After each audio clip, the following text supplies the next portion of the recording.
आइए, स्वागत है एक बार फिर से उत्कर्ष क्लासेस ऑफ सोशोलॉजी में।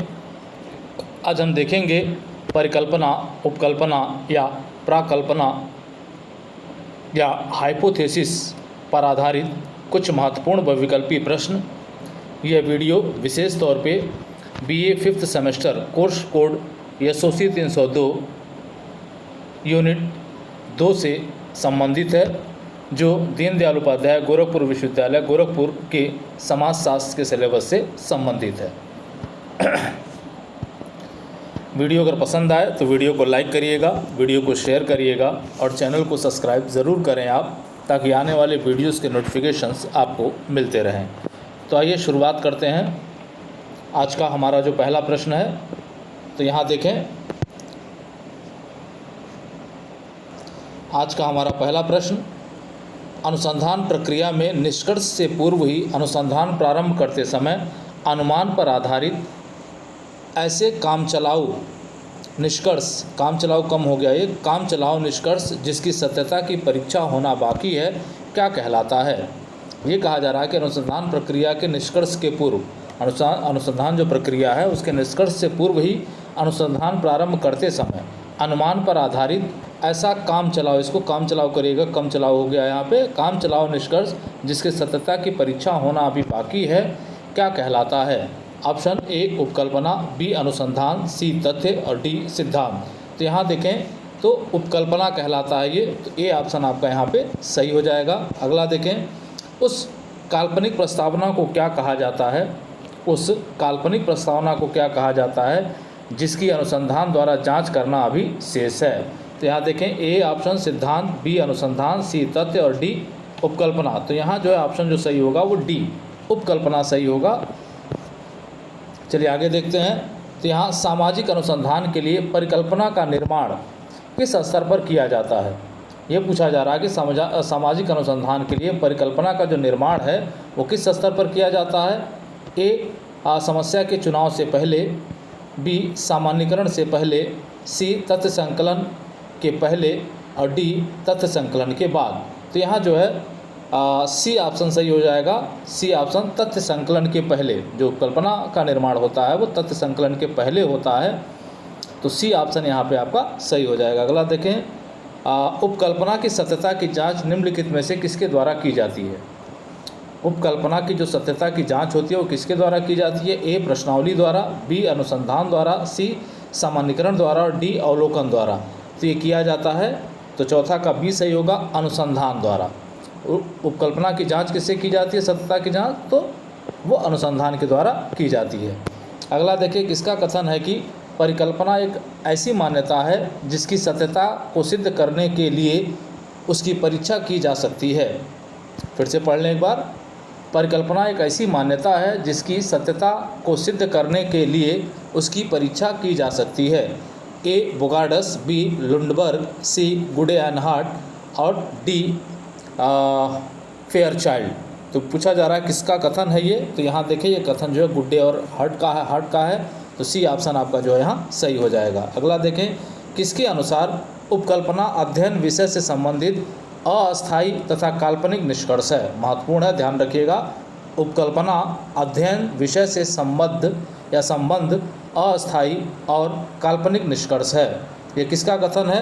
तो ऑप्शन देखें, जॉर्ज कैसवेल, बी लुंडबर्ग, सी जहोदा योकुक और डी फेयरचाइल्ड। तो 6 का आपका ए ऑप्शन सही है। कौन है ये? जॉर्ज कैसेल्स।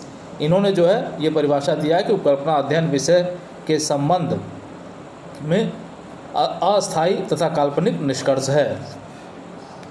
अगला देखें, अच्छे अनुसंधान में परिकल्पना का निर्माण करना सर्वप्रमुख चरण है। ये कथन किसका है? ये कह रहे हैं किसी भी अच्छे अनुसंधान के लिए परिकल्पना का निर्माण करना सर्वप्रमुख महत्वपूर्ण चरण है एक।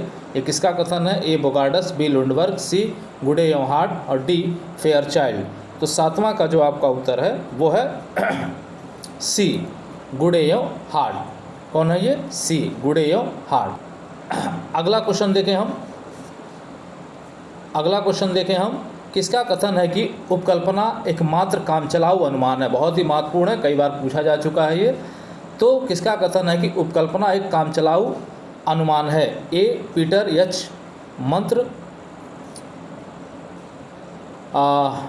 वेस्तावे, सी जॉर्ज कैसवेल और डी ए वुल्फ। ये 4 ऑप्शन आपको दिए जा रहे हैं। इन 4 ऑप्शनों में से पूछा जा रहा है कि उपकल्पना का काम कामचलाऊ अनुमान है, ये किसका है। तो यहाँ पे देखें 8वां का ए, पीटर एच मंत्र का जो है ये परिभाषा, ये कथन है। तो ए ऑप्शन यहाँ पे सही हो जाएगा। ये महत्वपूर्ण कथन है, याद रखिएगा, जो है पीटर एच मंत्र। अगला देखें, निम्नलिखित में से कौन सी दशा परिकल्पना के निर्माण के लिए महत्वपूर्ण स्रोत है। ये पूछा जा रहा है कि इसमें से कौन सी दशा परिकल्पना के निर्माण का महत्वपूर्ण स्रोत है। ए सामाजिक समस्याएं, बी जनमत, सी सामाजिक परिवर्तन और डी वैज्ञानिक सिद्धांत। तो यहाँ देखें डी वैज्ञानिक सिद्धांत जो महत्वपूर्ण स्रोत है उपकल्पना के निर्माण का, वह है वैज्ञानिक सिद्धांत। अगला देखें, किसने परिकल्पना को अनुसंधान का मध्य बिंदु कहा है। किसने परिकल्पना को अनुसंधान का मध्य बिंदु कहा है। ए PV young, B Lundberg, C Kohn और डी फेयरचाइल्ड। तो यहाँ आप देखें तो सी कोहन ने कहा है। परिकल्पना को अनुसंधान का मध्य बिंदु किसने कहा है, तो कोहन ने कहा है। तो सी ऑप्शन यहाँ पे सही हो जाएगा। अगला देखें, किस विद्वान का मानना है कि उपकल्पना तथ्यों, यहाँ यूँ करिएगा आप, जो है उपकल्पना तथ्यों एवं सिद्धांतों के बीच एक कड़ी है। वह हो गया है, यूँ कर लीजिएगा, एक कड़ी है। यहाँ देखें वेस्तावे, बी पीटर एच मंत्र, सी जॉर्ज कैसवेल और डी ए वुल्फ। तो इन लोगों में से किसने कहा है, तो यहाँ देखें पीटर एच मंत्र ने कहा है इसको। तो या बी ऑप्शन यहाँ पे जो है सही हो जाएगा। अगला देखें, सोशल रिसर्च पुस्तक के लेखक है। बड़ी महत्वपूर्ण पुस्तक है, बार बार पूछी जाती है ये जो है। तो यहाँ देखें बोगार्डस, बी फेयरचाइल्ड, सी हर्टन एवं हंट और डी लुंडबर्ग। तो यहाँ 12 का डी किसकी पुस्तक है, ये लुंडबर्ग की पुस्तक है। ये हमेशा पूछी जाती है, तो इसको ध्यान रखिएगा आप लोग जो है। अगला देखें, निम्नलिखित में से किसने कहा कि परिकल्पना परीक्षण के लिए प्रस्तुत की गई एक मान्यता है। परिकल्पना परीक्षण के लिए प्रस्तुत की गई एक मान्यता है, ये किसका कथन है पूछा जा रहा है। ए बोगार्डस, बी लुंडबर्ग, सी गुडे एवं हार्ट, सी फेयरचाइल्ड। तो 13 का जो उत्तर है आपका वो है बोगार्डस। ये परिभाषा जो है बोगार्डस की है। तो ए ऑप्शन यहाँ पे सही हो जाएगा। अगला देखें, scientific social survey and research पुस्तक के लेखक हैं। Scientific social survey and research पुस्तक के लेखक हैं। ए PV young, B Lundberg, C Kohn और डी फेयरचाइल्ड। तो 14 का ए, ये पुस्तक पीवी यंग की है, बहुत ही महत्वपूर्ण है, निश्चित रूप से परीक्षा में पूछे जाने वाले प्रश्न है ये, तो इसको ध्यान रखिएगा। Scientific social survey and research पुस्तक पीवी यंग की है। अगला देखिए, गुडे और हार्ट ने सभी परिकल्पनाओं के कितने प्रकार का उल्लेख किया है। ये कह रहे हैं कि गुडे और हार्ट ने सभी परिकल्पनाओं के कितने प्रकार का उल्लेख किया है। ए 4, बी 7, सी 5 और डी 3। तो यहाँ देखें सी 5 प्रकार की परिकल्पनाओं का उल्लेख जो है वो गुडे और हार्ट के द्वारा किया गया है। अगला देखिए, गुडे और हार्ट ने उपयोगी परिकल्पना की कितनी विशेषताओं का उल्लेख किया है। गुडे और हार्ट ने उपयोगी परिकल्पनाओं की कितनी विशेषताओं का उल्लेख किया है। ए 4, बी 7, सी 5 और डी 6। तो यहाँ डी ऑप्शन सही हो जाएगा। 6 परिकल्पनाओं का उल्लेख इनके द्वारा किया गया है, तो डी ऑप्शन आपका यहाँ पे सही हो जाएगा 16 का। चलिए अगला देखें, परिकल्पना अनुसंधान एवं सिद्धांत के बीच एक आवश्यक कड़ी है। परिकल्पना अनुसंधान और सिद्धांत के बीच एक आवश्यक कड़ी है जो ज्ञान बुद्धि की खोज में सहायक होती है। ये कथन किसका है पूछा जा रहा है। ए बोगार्डस, बी लुंडबर्ग, सी गुडे एवं हार्ट और डी फेयरचाइल्ड। तो 17 का आप देखिए सी, ये जो परिभाषा है महत्वपूर्ण है, गुडे और हार्ट की परिभाषा है। ये कहते हैं परिकल्पना अनुसंधान और सिद्धांत के बीच एक आवश्यक कड़ी है जो ज्ञान बुद्धि की खोज में सहायक होती है। अगला देखें, निम्नलिखित में से कौन परिकल्पना के सबसे अधिक निकट है। ये कहा जा रहा है कि कौन परिकल्पना के सबसे अधिक निकट है। ए अवलोकन की एक विधि है, बी एक कामचलाऊ सामान्यीकरण है, सी अनुसंधान से संबंधित प्रारंभिक सर्वेक्षण है और डी अध्ययन विषय से संबंधित कल्पना है। तो यहाँ बी ऑप्शन सही होगा आपका, जो एक कामचलाऊ सामान्यीकरण होता है परिकल्पना या उपकल्पना।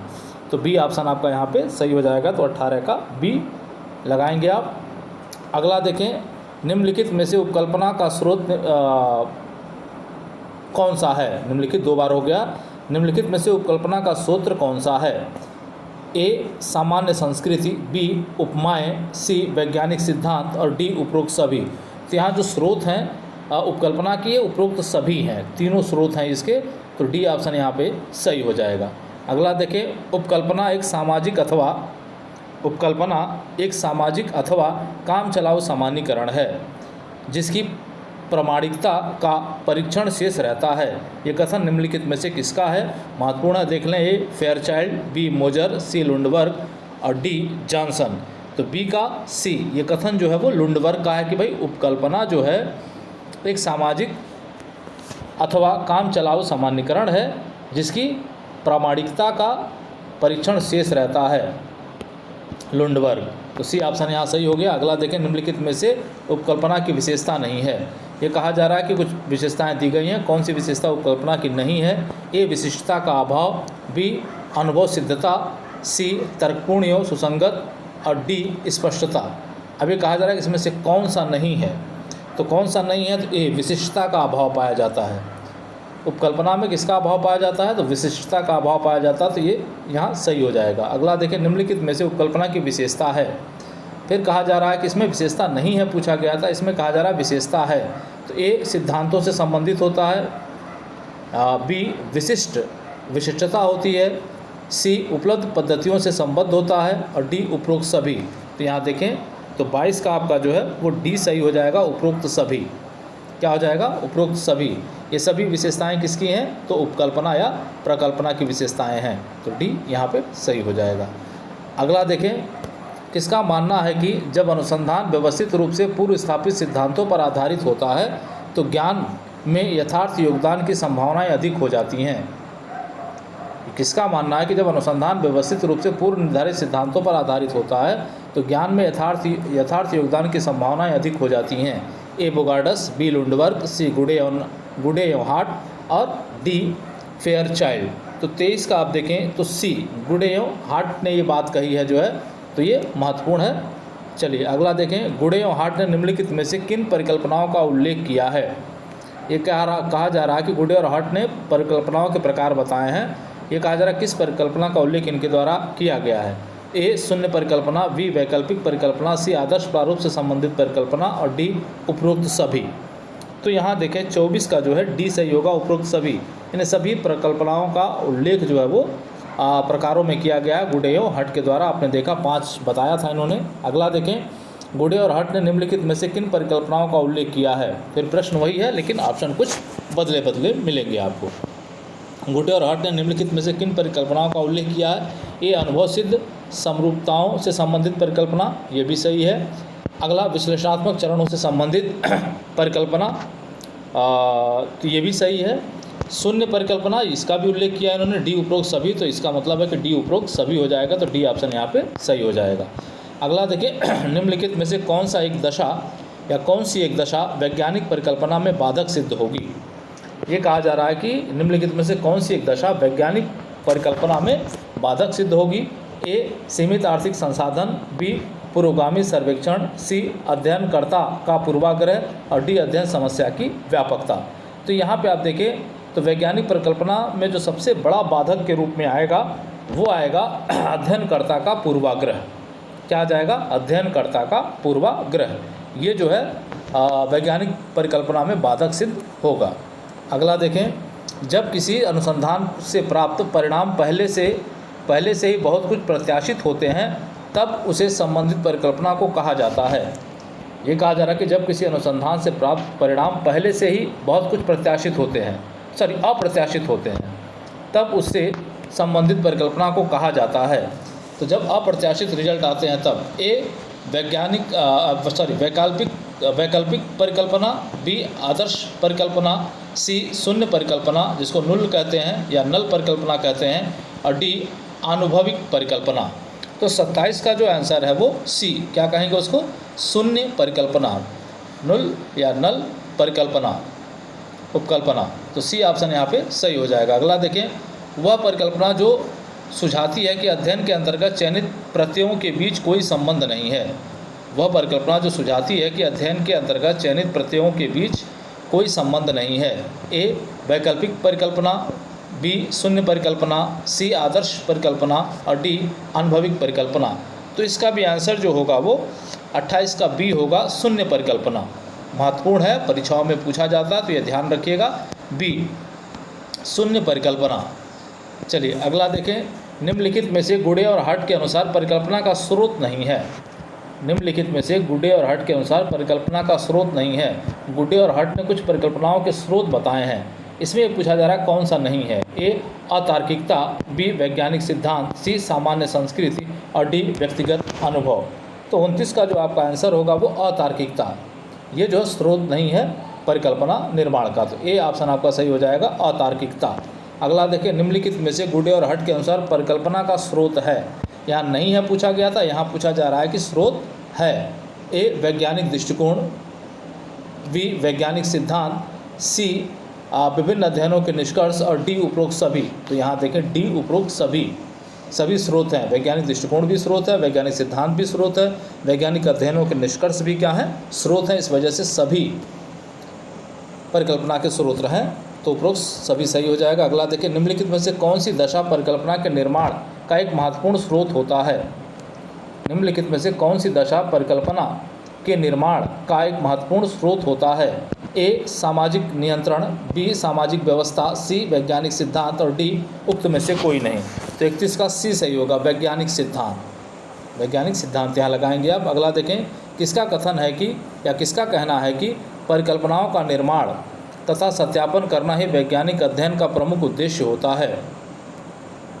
किसका कहना है कि परिकल्पनाओं का निर्माण तथा सत्यापन करना ही वैज्ञानिक अध्ययन का प्रमुख उद्देश्य होता है। ए, पी.बी. यंग, बी, लुंडबर्ग, सी, जहोदा या कुक और डी, फेयरचाइल्ड।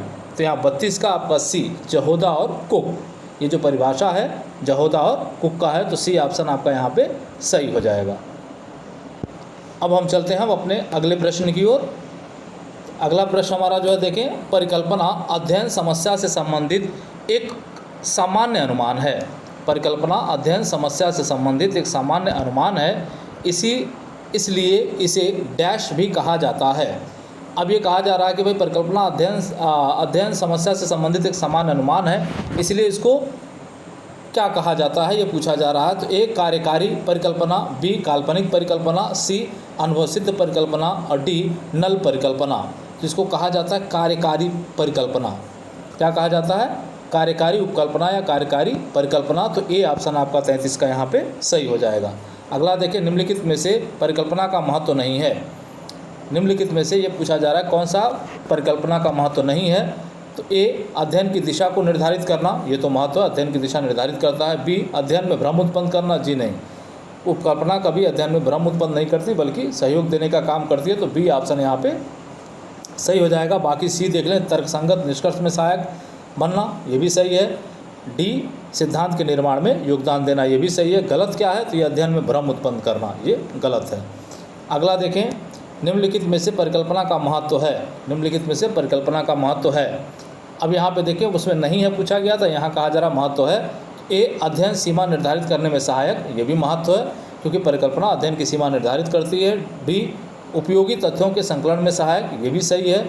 सी, अध्ययन को दिशा देने में सहायक है, ये भी सही है। तो इसका मतलब है कि डी उपरोक्त सभी सही है, तो डी यहाँ लगाएंगे। अगला देखें, सामाजिक अनुसंधान। सामाजिक अनुसंधान के लिए परिकल्पना का कौन सा एक कार्य सबसे महत्वपूर्ण है। सामाजिक अनुसंधान के लिए परिकल्पना का कौन सा एक कार्य सबसे महत्वपूर्ण माना जाता है। ए, अध्ययन विषय के चुनाव में सहायता देना, बी, तथ्य संकलन में सहायता करना, सी, अनुसंधानकर्ता का मार्ग निर्देशन करना और डी, उक्त में से कोई नहीं। तो सी ऑप्शन यहाँ सही होगा, अनुसंधानकर्ता का मार्ग निर्देशन करने का काम जो है परिकल्पना या उपकल्पना करती है। तो 36 का आपका सी सही हो जाएगा। चलिए अगला देखें आप, परिकल्पना का एक अनुमानित सामान्यीकरण है। परिकल्पना एक अनुमानित सामान्यीकरण है जिसकी डैश की परीक्षा अभी बाकी है। निम्नलिखित विकल्पों में से रिक्त स्थान भरें। अब क्या बाकी है, किसका परीक्षण बाकी है। तो ए, सत्यता, बी, सफलता, सी, महत्ता और डी, संबद्धता। तो यहाँ ए, जिसके सत्यता की जांच अभी बाकी है। परिकल्पना एक अनुमानित सामान्यीकरण है जिसकी सत्यता की परीक्षा अभी बाकी है। तो ए ऑप्शन यहाँ पे सही हो जाएगा। अगला देखें, निर्धनता ही बढ़ती हुई अपराध प्रवृत्ति की एक प्रमुख कारण है। ये कहा जा रहा है कि निर्धनता ही बढ़ती हुई अपराध प्रवृत्ति के लिए एक प्रमुख कारण है। ये कथन निम्नलिखित में से किससे संबंधित है। ए सिद्धांत से, बी अनुसंधान से, सी तथ्य से और डी उपकल्पना से। तो यहाँ 38 का आपका डी सही हो जाएगा। ये संबंध किससे है? उपकल्पना से है कि भाई निर्धनता ही बढ़ती हुई अपराध प्रवृत्ति के लिए एक प्रमुख कारण है। इसको उपकल्पना बनाकर अपने अनुसंधान को आगे बढ़ाते हैं। चलिए आगे देखें। परिकल्पनाएं वे लोरियां हैं जो असावधान को गाना गाकर सुला देती हैं। महत्वपूर्ण है, देखिए फिर से एक बार। परिकल्पनाएं वे लोरियां हैं जो असावधान को गाना गाकर सुला देती हैं। ये शब्द निम्नलिखित में से किस विचारक के हैं? ए जहोदा योकुक, बी वेस्तावे, सी जॉर्ज कैसवेल और डी ए वुल्फ। तो ये किसकी है? तो यहाँ पे आप देखें तो 39 का आपका बी वेस्तावे, बी ऑप्शन आपका यहाँ सही है। ये कथन वेस्तावे का है और महत्वपूर्ण है, इस पर ध्यान रखिएगा। अगला देखें। किसने कहा प्रयोग परिकल्पना के परीक्षण की एक विधि है? ये भी महत्वपूर्ण है, ध्यान रखिएगा। प्रयोग परिकल्पना के परीक्षण की एक विधि है। किसका कथन है ये? तो ए जहोदा योकुक, बी वेस्तावे, सी जॉर्ज कैसवेल और डी ए वुल्फ। तो किसका कथन है ये? तो 40 का आप देखें तो ए जहोदायो कुक, 40 का ए जहोदायो कुक, कथन जहोदायो कुक का है। अगला देखें। निम्नलिखित में से परिकल्पना की विशेषता कौन सी नहीं है? ये पूछा जा रहा है कि निम्नलिखित में से परिकल्पना की कौन सी विशेषता नहीं है? ए अनुभव सिद्ध, बी सिद्धांतों से संबद्ध, सी सामान्यता, याता हो गया है, ये सामान्यता होगा, यह से मात्रा हटेगा, सही करिएगा इसको, और डी स्पष्टता। तो यहाँ देखें सी सामान्यता, ये जो है विशेषता नहीं है किसकी? परिकल्पना की। तो सामान्यता विशेषता नहीं है, तो सी ऑप्शन यहाँ पे सही हो जाएगा। अगला देखें। किसने उपकल्पना को सारभूत उपकल्पना कहा है? किसने उपकल्पना को सारभूत उपकल्पना कहा है? तो ए जहोदा योकुक, B Kalinjar, C George Caswell और डी ए वुल्फ। तो किसने कहा है? तो 42 का आप देखेंगे तो बी कर्लिंजर ने कहा है इसको, जो है कर्लिंजर, बी सही हो जाएगा यहाँ पे। चलिए आगे देखते हैं। किसका कथन है कि उपकल्पना दो अथवा अधिक परिवर्तियों या चरों के पारस्परिक संबंधों के बारे में एक अनुमानात्मक कथन है? फिर से देख लें। उपकल्पना दो अथवा अधिक परिवर्तियों या चरों के पारस्परिक संबंधों के बारे में एक अनुमानात्मक कथन है। ए जहोदा cook, B P young, C George Caswell और डी कर्लिंजर। तो कौन है भाई? तो 43 का आप देखें तो डी ऑप्शन, ये कथन जो है कर्लिंजर की है, तो आप देख लीजिएगा, महत्वपूर्ण है। अगला देखें। सिद्धांत उपकल्पना को जन्म देता है। सिद्धांत जो होता है वो उपकल्पना को जन्म देता है, और उपकल्पनाएं जब सत्यापित हो जाती हैं तब सब किसके विकास का आधार बनती हैं। जब उपकल्पनाएं जो सत्यापित हो जाती हैं तो वो किसके विकास के आधार बन जाती हैं? तो ए अवधारणा, बी सिद्धांत, सी सामाजिक तथ्य और डी अवलोकन। तो यहाँ बी ऑप्शन सही होगा आपका। किसके आधार बन जाती हैं? वो सिद्धांतों के आधार बन जाती हैं। तो 44 का बी आपका जो है वो सही हो जाएगा। अगला देखो। किसने उपकल्पना को प्रयत्न भूल विधि द्वारा अध्ययन समस्याओं पर विचार करना माना है? किसने उपकल्पना को प्रयत्न भूल विधि द्वारा अध्ययन समस्याओं पर विचार करना माना है? A P Young, B Lundberg, C Kohn और डी फेयरचाइल्ड। तो 45 का ए कौन है? P Young. तो अपने आप में ये महत्वपूर्ण हो जाता है, पी यंग का नाम आते ही, तो उसको ध्यान रखिएगा। अगला देखें। उपकल्पनाएं मूलतः परिवर्तियों या चरों की विशेषता, वितरण एवं अंतर संबंधों के बारे में डैश कथन है। उपकल्पनाएं मूल परिवर्तियों या चरों की विशेषता, वितरण एवं अंतर संबंधों के बारे में डैश कथन है। तो भाई डैश में क्या भराएगा? ए अनुमानात्मक है, बी परीक्षणीय है, सी ए और बी दोनों है और डी उक्त में से कोई नहीं। तो यहाँ पे आप देखिए 46 का जो आंसर सही होगा वो सी, ए और बी दोनों है। कहने का मतलब अनुमानात्मक एवं परीक्षणीय कथन है, तो दोनों रहेगा ये। तो ए और बी दोनों हो जाएगा, सी ऑप्शन सही हो गया। किसका कथन है कि परिकल्पनाओं का जन्म स्वयं विज्ञान में होता है? किसका कथन है कि परिकल्पनाओं का जन्म स्वयं विज्ञान में होता है? ए बोगार्डस, बी लुंडबर्ग, सी गुडे एवं हार्ट और डी फेयरचाइल्ड। तो 47 का जो आपका उत्तर है वो उत्तर है आपका C fair child, sorry C Goodyear heart. Goodyear heart है सी पे। परिकल्पनाओं का जन्म स्वयं विज्ञान से होता है। ये कथन किसका है? गुड़ेयो हार्ट का है, तो महत्वपूर्ण है, ध्यान रखिएगा। अगला, एक वैज्ञानिक के लिए नकारात्मक परिणाम बहुधा उतने ही महत्वपूर्ण और रोचक हैं जितना नकारात्मक परिणाम, सॉरी ये सकारात्मक होना चाहिए था, यहाँ नकारात्मक हो गया है, संशोधन करिएगा, सकारात्मक लिखिएगा। एक वैज्ञानिक के लिए नकारात्मक परिणाम बहुधा उतना ही महत्वपूर्ण और रोचक है जितना कि सकारात्मक परिणाम होगा। यहाँ पे सकारात्मक करिएगा।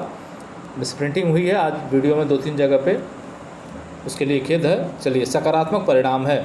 यह अपरिणाम, यह कथन किसका है? ए PV. Young, B Lundberg, C Kohn और डी फेयरचाइल्ड। तो 48 का आपका ए, ये कथन जो है पी.वी. यंग का है, तो महत्वपूर्ण है, ध्यान रखिएगा जो है, और इसको संशोधित करिएगा, सकारात्मक परिणाम। चलिए आगे देखें। एक सांख्यिकी विचार जो मूलतः यह बताती है कि दो परिवर्तियों में कोई अंतर नहीं है। एक सांख्यिकी विचार जो मूलतः यह बताती है कि दो परिवर्तियों में कोई अंतर नहीं है। ए सकारात्मक उपकल्पना, बी शून्य उपकल्पना, सी नकारात्मक उपकल्पना और डी अनुभवात्मक उपकल्पना। तो इसका उत्तर पूछा जा रहा है, तो ये है नकारात्मक उपकल्पना।